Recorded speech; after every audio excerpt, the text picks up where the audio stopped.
Përshëndetje, quhem Kadria Kodra dhe në video në vazhdim do të flas për njohuritë themelore të krijimit të bazës së të dhënave në Microsoft Access. Accessi hyn në përbërje të paketit në programe Microsoft Office. Në ky aplikacion shërben për kryerjen e punëve që kanë të bëjnë me bazë të dhënash. Sistemi për menaxhimin e të dhënave, të cilin e ofron ky aplikacion, llogaritet si njëri në sistemet më të thjeshta dhe më fleksibile. Në Access, krijimi i bazës fillon me përcaktimin e tabelave, ku brenda tyre vendosen të dhënat. Për plotësimin e tyre me të dhëna shfrytëzohen formularët, kurse për shtypjen e të dhënave dizajnohen raportet, të cilat të dhënat i marrin drejt për drejt nga tabelat apo përmes pyetësve. Gjatë menaxhimit të bazës shfrytëzohen edhe makro me qëllim të automatizimit të veprimeve të ndryshme. Tabelat e cilat e përbëjnë bazën me të dhëna, si dhe formularët, raportet, pyetësit, makros, paraqisin objekte të cilat në Access përfshihen në një skedar i cili ruhet në memorien periferike të kompjuterit. Për të praktikuar punën me bazë të dhënash, do të krijojmë një bazë biblioteka, ku pastaj do të dizajnojmë tabelat, të cilat janë klienti, administrata, tetërgesa, historia, libri dhe botuesi. Pastaj do të plotësojmë tabelat me të dhëna. Në vazhdim do të bëjmë lidhjet nëmes të tabelave apo relacionet nëmes të tabelave, si dhe do të dizajnojmë pyetësit, ku do të marrim të dhënat nga tabelat e bazës. Accessi hapet gjashtë sikur se çdo program tjetër, shkon te menja File, gjen All Programs, Microsoft Office dhe Microsoft Access. Pastaj na paraqitet përditare ku duhet të klikojmë në Blank Database. Këja pra kemi ditaren kryesore të Accessit. Këtu në pjesën lart do të shënohet titulli i punimit, ndërsa në këtë pjesën këtu kemi shiritin e menyve dhe në këtë pjesën këtu kemi shiritin e veglave punuese, ku varësisht në cilën meny pozicionohemi na paraqiten edhe veglat.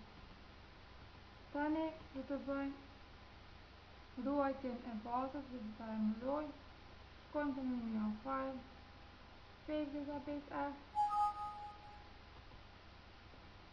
dhe e zgjedhim vendin ku do ta ruajmë dhe ta emërojmë me emrin biblioteka.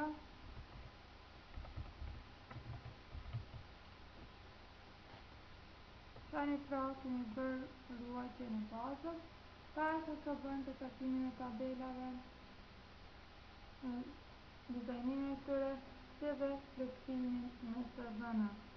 Për të dizajnuar një tabelë, do të shkojmë te menyu Create dhe të zgjedhim Table Design. Siç po shihet pra këtu kemi një tabelë me rreshta dhe shtylla. Pas secili rreth të tabelës paraqet një regjistrim, ku kemi edhe numër të caktuar të fushave në secilin rreth. Këtu në Field Name do të shënohet emri i fushës, ku emrat e fushave mund të kenë gjatësim deri në 64 karakter. Mund të kombinohen shkronja, numri ose simbolet e çfarëdoshme, shenjat e piksimit me dallim të pikës dhe pikë çuditës, si edhe kllopat e vogla nuk mund të përdoren. Pastaj e kemi këtë pjesën Data Type, ku kemi llojet e të dhënave, me diferencë të ashtu që kemi tekst të cilat formojnë shkronja, numra, karakteret e çfarëdoshme. Qastia maksimale mund të shkon deri në 255 karakter. Memo teksti me gjatësi o fikse, ku gjatësia mund të shkojë deri në 64 KB. Number, numrat e çfarëdoshëm. Datetime, të dhënat për datën dhe kohën. Currency, për monedha. Autonumber, numrat që gjenerohen automatikisht dhe nuk përsëriten. Yes, no, të dhëna logjike të tipit true, false, on, off. Yes, no. All objects, përdoret për fotografi, animacione, video, hyperlink përdoret kur kemi të bëjmë me lidhje me ndonjë file apo web adresë e tjera. Përsa këtë description duhet të bëhet përshkrimi I fushës. Tani do të fillojmë të dizajnojmë tabelën klientit. Ku do të marrim fushat për numrin e dorë, email, adresën, vendin, telefonin dhe numëritin. Pra do të fillojmë KNR, ku shkruajmë e parë K e shënojmë për të dalluar këto emrat të fushës të kësaj tabele për emrat e fushave të tabelave tjera. Llojin e të dhënave do ta zgjedhim auto number, do të thonë që numri views të rritet automatikisht, ndërsa the description do të shënojmë numri rendor I klientit,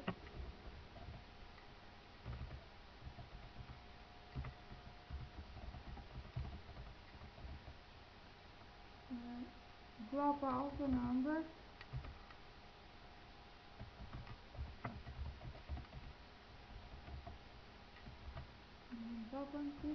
vlera e porës një,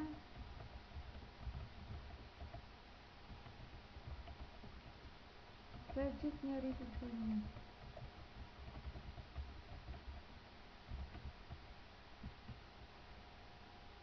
Tani kalojmë në fushën e dytë. Këtu te fusha e parë pra duhet të shkojmë te setia caption dhe ta shënojmë numri rendor.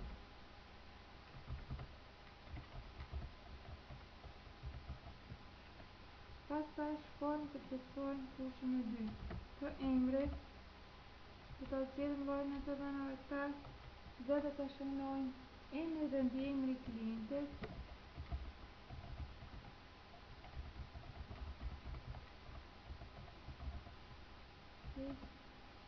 Madhësia 30 vende. 30 vende. Tani do shkojmë këtu te fill size, ta bëjmë 30 dhe tek setia caption duhet ta shënojmë emri dhe ndihemri. Tani kalojmë në fushën e tretë, të adresa, lloji të dhënave tag, adresa e klientit,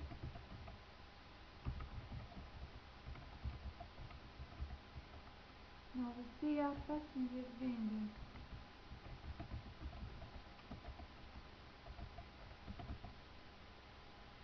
Tani kalojmë këtu te veti këtu do shënojmë 15 dhe te caption do të shënojmë adresa. Kalojmë në fushën e tretë të plotësuar, K vendit, do të vendit klientit, edhe këtu do të zgjedhim tag. Këtu do të shënojmë vendi klientit, madhësia 30 vende.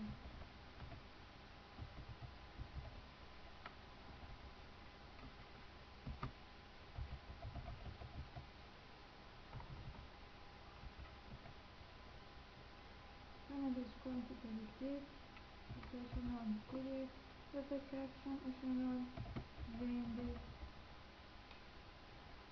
Pastaj shkojmë në fushën tjetër, kë telefoni,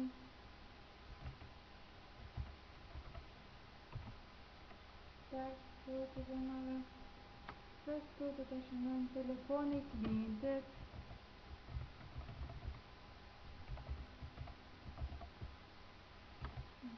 madhësia 30 vende.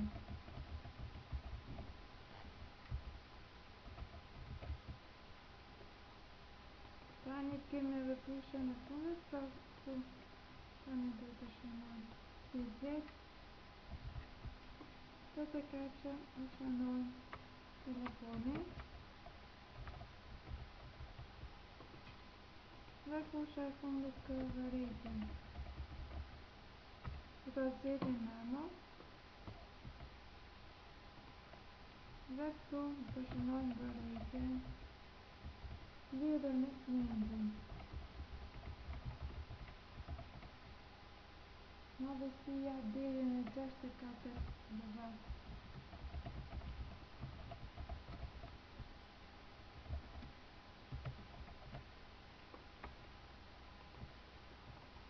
Dhe këtu në caption duhet të shënojnë bërritjen.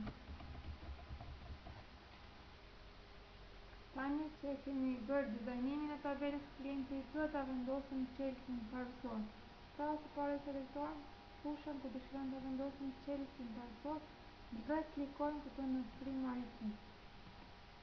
Pra tani është vendosur qelësi parësor në fushën e numrit të vendosur. Kjo tabelë duhet të ketë qelës parësor, mirë po tabela mund të ruhet edhe pa qelës parësor, përmes këtij mënyrë të nevojshme identifikohen regjistrimet në të. Pra, kjo fushë e cila ka qelë parësor, ose fusha që ka qelësin parësor, patjetër duhet të ketë vlerë, sot nuk bën të mbetet e zbrazur. Qelësi parësor mund të përfshi edhe 2 apo më shumë fusha. Tani do të bëjmë ruajtjen e kësaj tabele me emrin klienti, klikojmë këtu jashtë dhe mbrojmë me emrin klienti. Ok, pra tani është bërë ruajtja e tabelës klienti. Pas do të bëjmë testimin e tabelës klienti me të dhëna. Pra klikojmë këtu behind të dhe hapet tabela për dizajnin të kësaj tabele. Pra, listat forma tabelare.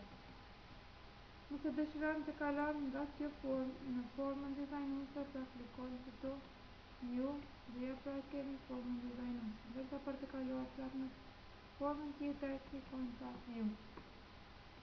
Sa është të mbushim këtë tabelë me të dhëna.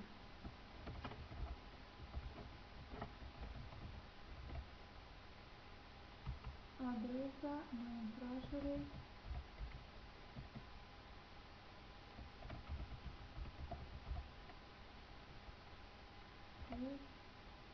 vendi,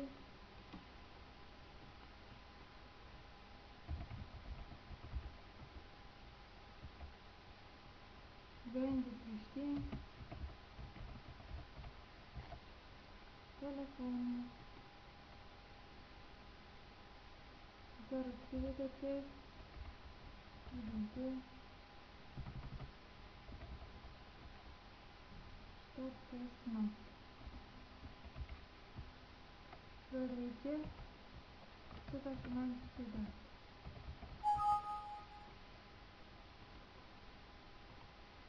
Vazhdojmë me testimin e klientit tjetër. Harta, transmisi, kanali, adresa, numër 29, vendi Serizaj,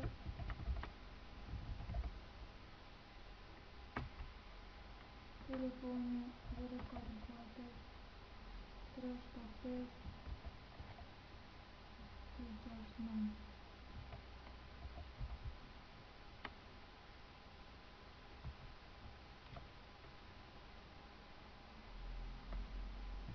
Shënojmë të vërtetja lexues i literaturës afariste.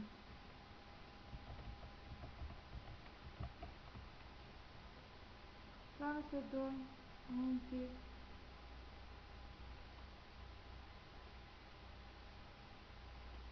vërtim kështu.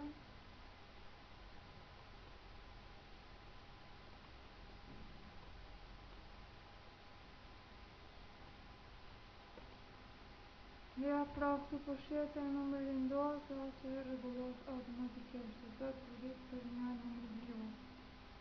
Vazhdojmë me kandidatin e tretë. Fatmir Bushi.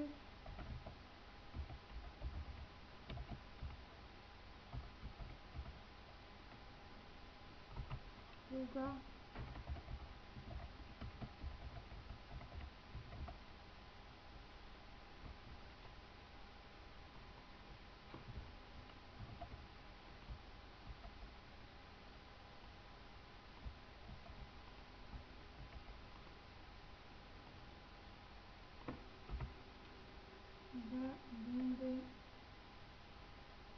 kohë.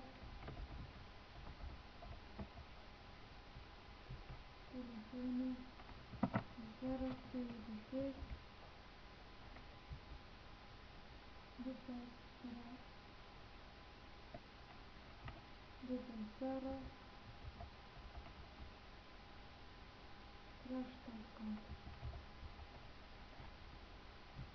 Këtë e lëmë të afiksua, pra mirëngjashme, shohet plotësimi i të gjitha të dhënave të kësaj tabele. Pra këto janë të gjitha të dhënat e tabelës klientit. Tani do të dizajnojmë tabelën botuese. Në mbyllim këtë tabelë, dhe shkojmë të menuja Create, Table Design dhe fillojmë të dizajnojmë tabelën botuese. Pra do të marrë hushën për numrin vendor, auto number, description, të shënojmë numri vendor, apo auto number,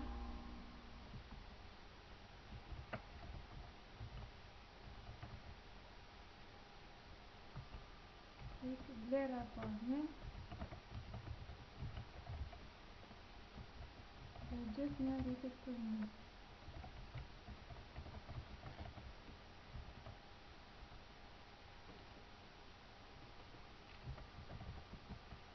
Pastaj, to the caption, do të shënojmë numri vendor, vazhdojmë në fushën tjetër, do emri, kalojmë në llojin të dhënave, text, të shënojmë emri i botuesit, vizë, gjatësia 50 vende.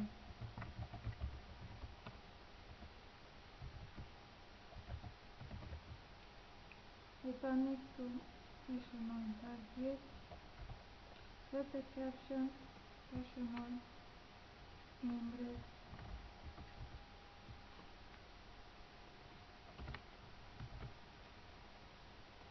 kalojmë në fushën tjetër, të vende, pastaj vendi i botuesit, text, këtu të shënojmë vendi i botuesit, vizë, gjatësia 30 minuta.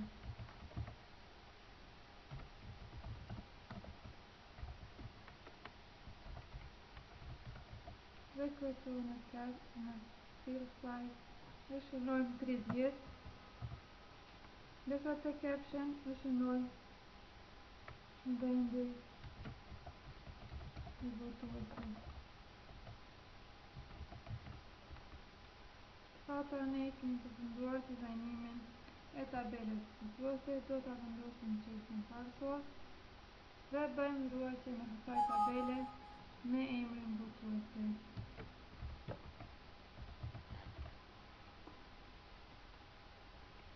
Pra, këtu e kemi tabelën botuese. Fillojmë ta plotësojmë me të dhëna. Këtu e shënojmë libri shkollor,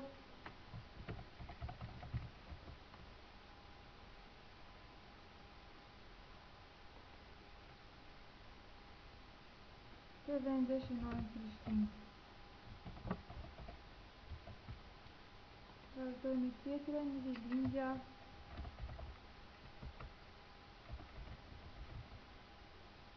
të shënojmë pra vendin Prishtinë,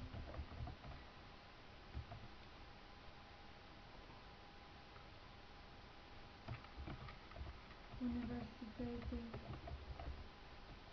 i Prishtinës,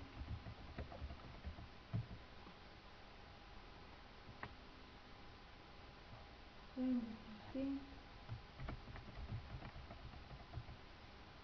dhe kështu bëhet plotësimi edhe i kësaj tabele. Pra tani është bërë plotësimi i tabelave botuese. Në mënyrë të ngjashme bëhet edhe dizajnimi dhe plotësimi i tabelave tjera të vogla. Tani këtu i kemi të gjitha tabelat e bazës. Tash do t'i bëjmë lidhjet apo relacionet në mes të tabelave. Ku duhet të shkojnë këtu në database tools dhe zgjedhim relationship. Pastaj paraqitet kjo dritarja show table, ku duhet të shtojmë në dritarën relationship tabelat për t'i lidhur. Pra për shembull e zgjedhim klientin dhe shtojmë, pastaj lëvizim dhe këtu duhet ta heqim këtë dritarën show table. Relacionet në mes të tabelave e lehtësojnë gjetjen dhe rregullimin e të dhënave. Relacionet mes dy tabelave përcaktohen përmes fushave të përbashkëta, ku si fushat të përbashkëta llogariten fushat me vlera të tipit të njëjtë. Gjatë lidhjes së dy tabelave, si fushë lidhëse në njërin tabel, merret fusha e celsit parëtor, ndërsa fushë lidhëse në tabelën e dytë quhet qelës i jashtëm. Fusha e lidhëse e tabelës së dytë quhet qelës i jashtëm.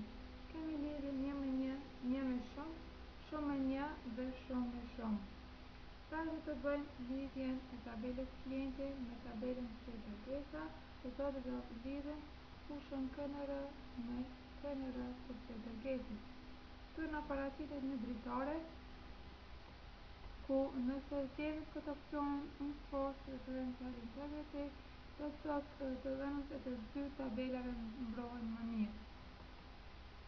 Ndërsa ky opsioni tjetër shërben për përditimin e fushave të lidhura, ndërsa opsioni i tretë shërben për fshirjen vargore të regjistrimeve të lidhura. Pra tani klikojmë këtu në Create për ta krijuar lidhjen. Dhe tani është bërë lidhja. Nëse dëshirojmë ta fshijmë ndonjë tabel, atëherë selektojmë taskin e djathtë dhe klikojmë këtu në Hide Table. Nëse dëshirojmë të ndryshojmë apo të fshijmë lidhjen, klikojmë mbi vijën lidhëse dhe me taskin e djathtë kemi opsionin të ndryshojmë dhe ta fshijmë lidhjen. Ngjashëm bëhen edhe lidhjet tjera të tabelave. Këto janë të gjitha lidhjet në mes të tabelave apo relacionet në mes të tabelave.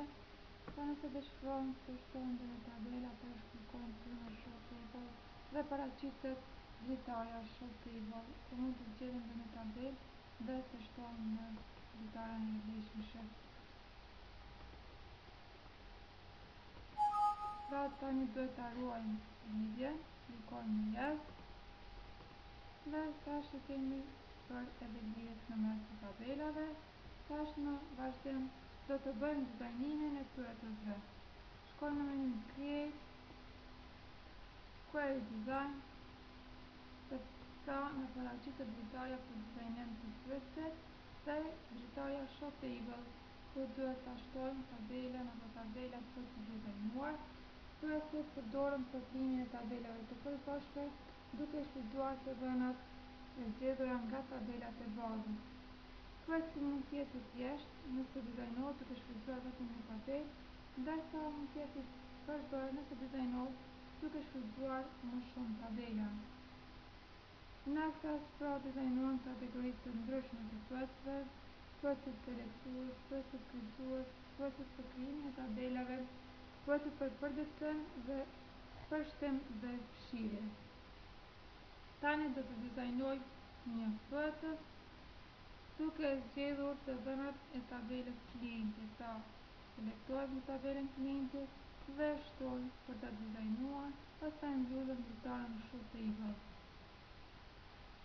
Dhe këtu e kemi dritarën Show Table, nëse dëshirojmë ta hapim për të zgjedhur ndonjë tabel tjetër. Tani këtu do të zgjedhim fushat për dizajnim, po do ta marrim në KNR, ku mundemi në këtë formë të doasim fushat në pjesën dizajnuese të pyetjet. Pra këtu të fill është emri fushës, Table, emri klientit, Sort, sortimi të dhënave, ku kemi sortimin vetës dhe sortimin zvogëlues, Show, këtu nëse heqim të simbolin këtu, fusha nuk paraqitet. Kriteria, këtu te kriteria dhe orë vendosim kriteret. Menula tjetër për paraqitjen e fushave këto është edhe përmes menys, pra zgjedhim triangle, dhe tjetra mënyrë është edhe nëse klikojmë dy herë mbi fushën. Pra tani i kemi paraqitur fushat për dizajnin të kryesve, e tash do ruajmë kryesin, yes, dhe mbrojmë për 1, do të thotë kryesi 1. Ok, tani këtu e kemi kryesin, mund të hapim. Pra kjo është ekzekutimi i kryesit, do thotë kemi zgjedhur fushat me numrin e dorë të klientit, emrin edhe telefonin. Për të kaluar në dizajnim të kryesit klikojmë këtu në view. Ndërsa për të ekzekutuar mund të shkojmë edhe në furnën RAM apo këtu në lidhjen view. Pra kështu. Tani do të bëjmë edhe dizajnimin e kryesit. Do të bëjmë dizajnimin e një kryesi të përzgjedhur dhe sot duke shfrytzuar në shembullin e tabelës. Shkojmë create, create design dhe zgjedhim tabelat libri dhe historia.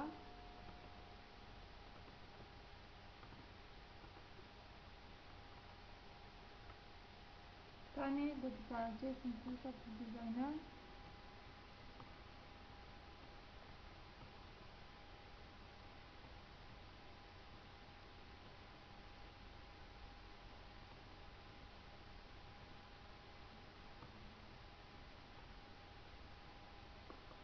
Do të bëjmë ruajtje për 2, do të përpjesi 2. Ok, dhe këto e kemi kryesin 2. Do të shohim pa menyu kryese. Pra kjo është ekzekutimi i kryesit 2. Tani të hapim kryesin 1 në pamjen dizajnuese dhe sensor të zgjedhim për shembull të fusha emri, sortimin, rritës, ndërsa ose po e shtojmë edhe një fushë tjetër të vendi dhe këtu sensor të zgjedhim sortimin zvogëlues. Shërmin pra ndryshimet dhe tash do ta bëjmë ekzekutimin. Pra këtu kemi bërë sortimin zvogëlues, ndërsa te emri të shihet në zonja me lidhur emrat në bazë të alfabetit. Tek pyetësit mund të shfrytëzohen edhe jokerët. Tani do të dizajnojmë disa pyetës duke shfrytzuar edhe jokerët. Kryojmë pyetësin duke shfrytzuar të dhënat e tabelës klientit. Marrim disa fusha të kësaj tabele për dizajnim. Dhe këtu në rreshtin kriteria duhet të vendosim kriterit ku do të shfrytëzojmë edhe jokerët. Para kriterieve duhet të shkruhet shpreha like. Dhe në tojza shkruhet kriteri. Për shembull këtu duhet ta vendosim kriterin që të na paraqiten vetëm numrat prej 0 deri 9. Dhe këtë e bëjmë me shfrytëzimin e jokerit, do të thotë me shfrytëzimin e këtij simboli katror dhe i mbyllim tojzat. Tani e bëjmë ruajtjen e pyetësit. Pyetësi 3.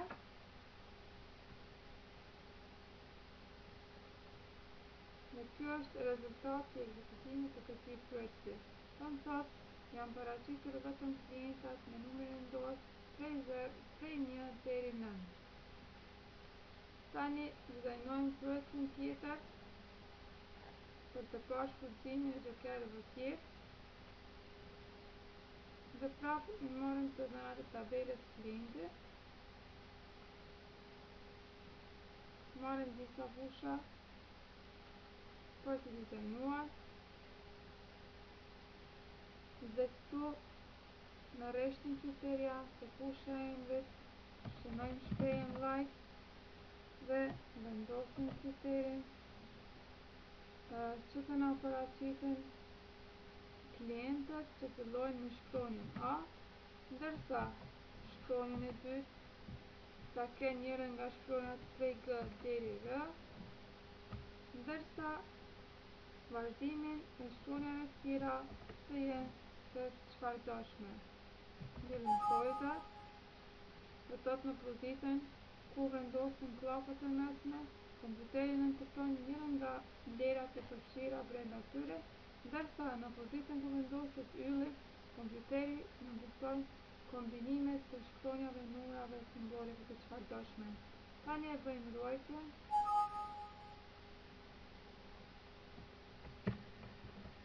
Pyetja 4.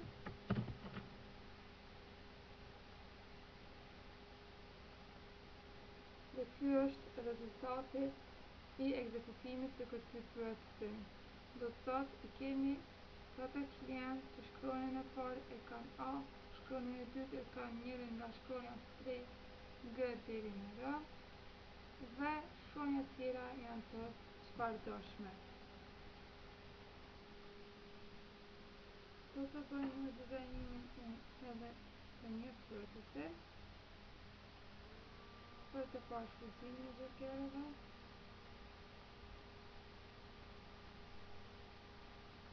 Shtojmë fushat për dizajnim dhe këtu në fushën vendit shkruajmë shprehjen like dhe vendosim kriterin klientët që vendin i tyre fillon me shkronjën S, ndërsa shkronja e dytë është e çfarëdoshme, pra në pozitën ku vendoset ky pyetje, kompjuteri nënkupton vetëm një simbol të çfarëdoshëm, shkronja e tretë të jetë I, pastaj tjerat kombinime të ndryshme. E bëjmë ruajtjen e pyetësit. Pyetësi 3. Dhe tani ekzekutojmë. Ja, pra kjo është rezultati i këtij pyetësi. Do thotë janë paraqitur klientët që vendi i tyre fillon me shkronjën K, shkronja e dytë është e çfarëdoshme, e treta është I dhe tjerat janë kombinime të shkronjave të ndryshme. Do të filloj një procedurë duke shfrytzuar të dhënat e tabelës libre. Fillojmë pyetësin, sjellim tabelën libre dhe nëse dëshirojmë të gjejmë te fusha çmimet, numrin e regjistrimeve, çmimin më të ulët, çmimin më të lartë dhe shumën e çmimeve, atëherë këtë fushë do e paraqesim në 4 vende në dizajnim të pyetësit. Dhe tani klikojmë në furën total dhe ja këtu e kemi rreshtin total. Këtu në kolonën e parë do ta zgjedhim count për të na numëruar regjistrimet. Këtu do e zgjedhim min, për të na gjetur çmimin e të ulët. Këtu e zgjedhim max për të na gjetur çmimin më të lartë. Dhe këtu e zgjedhim sum për të na llogaritur shumën e çmimeve. Tani këto fusha mund edhe t'i emëroj, klikojmë taskën e djathtë, properties, dhe këtu te caption e shënojmë numri i regjistrimeve.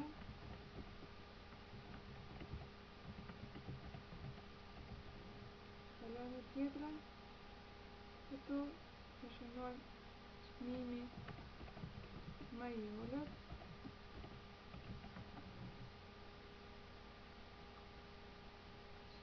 Pastaj çmimi më i lartë.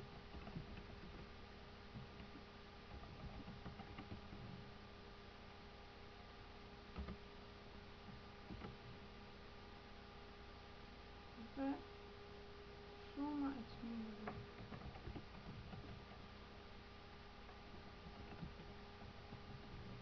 Tani e ruajmë pyetjen. Pyetja 6. Dhe tash e bëjmë ekzekutimin. Paja kështë rezultate e ekzekutimit të këtë pyetjes. Kur të shtej kemi një vërtet ka ekzekutimi. Në çmimi major dhe $2, çmimi larg $7 e shuma e çmimeve $447.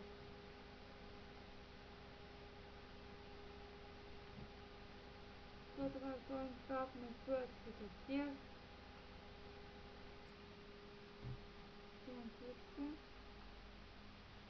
Zgjedhim tabelën libri dhe marrim disa fusha për të dizajnuar.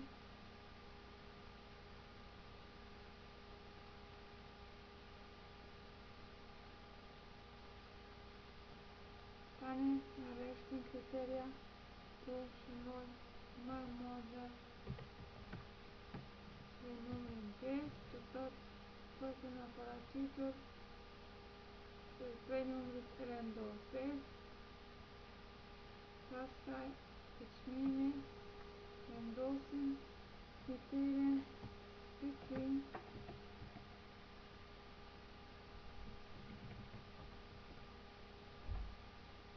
dhe enter stop.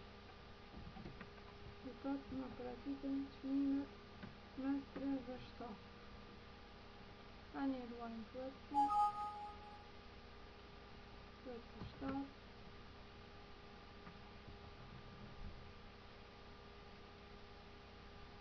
Repetojmë pyetjen. Dhe ky është rezultati i ekzekutimit të këtij pyetje.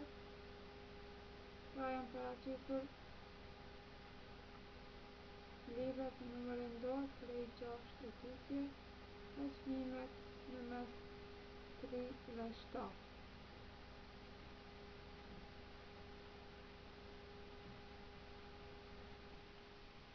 Pyetjet mund të bëjnë edhe llogaritje të ndryshme.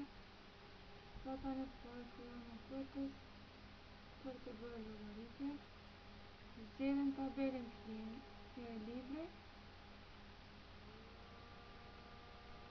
dhe marrim disa fusha.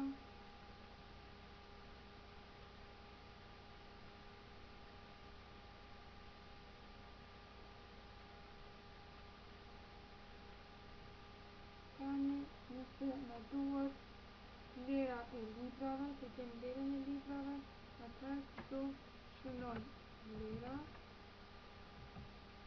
disa llapa të mesme, shënojmë lehtësia, here lë çmimi.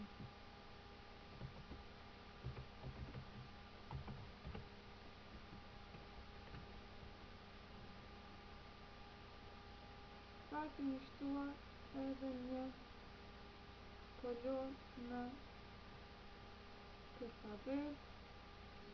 Ruajmë pyetjen. Pyetja 10.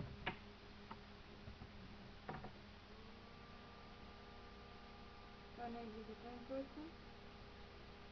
Para kështë rezultati i ekzekutimit të këtij pyetje, kush llogaritet vlera e librave, vlera totale është njësuar pasia në çmimin. Në këtë video ndoshet teoritë themelore në Microsoft Access, krijimin e bazës biblioteka,